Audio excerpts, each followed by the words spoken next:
Marion Masaryk, Neil Gaiman, donc, pourquoi est-il publié aux éditions Au Diable Vauvert, cette maison d'édition en Petite Camargue? Effectivement, c'est une question qu'on peut se poser. Que vient faire Neil Gaiman en Camargue?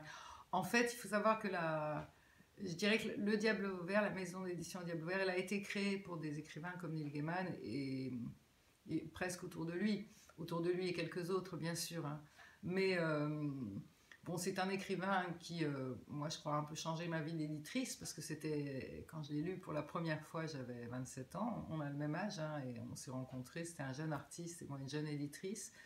Et il m'a semblé que c'était exactement ça que je voulais publier dans ma vie. Voilà. Et quand on a ce. Voilà, donc il a changé ma vie d'éditrice. Et quelque part, il est au cœur du projet du Diable Vauvert qui est de publier des grands artistes venant des construits dans les pop cultures contemporaines.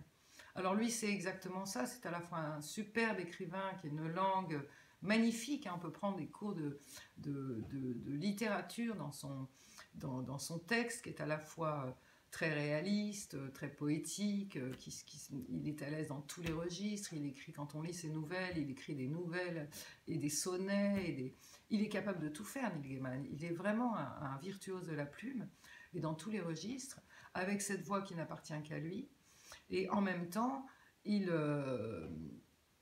se nourrit de nos cultures contemporaines, de la pub, de la société d'aujourd'hui, des questions d'aujourd'hui. Il parle de l'argent, il parle du pouvoir. Enfin, et ses livres ont énormément de fond.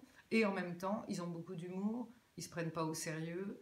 Ça se lit comme des romans d'aventure. Donc Neil Gaiman, il incarne très très bien la littérature qu'on veut publier.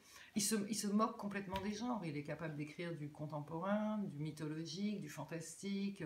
La seule direction qu'il aborde pas trop, c'est la science-fiction, finalement. Euh, et puis cette langue extraordinaire, très, très réelle, qui est pour moi aussi belle que la langue de Virginie Despentes, dans un autre genre, mais qui est une langue qui nous marque. Donc il incarne ce qu'on a voulu faire dans ce que moi je voulais faire avec cette maison, c'est-à-dire créer un espace de travail littéraire à partir de nos cultures les plus contemporaines et en particulier les cultures populaires. De ce point de vue-là, il coexiste très bien avec le versant de notre catalogue qui est la même chose, mais en direction de la nature, du territoire, des tauromachie, etc., qui lie aussi les cultures populaires et une culture savante, une culture artistique exigeante. Merci.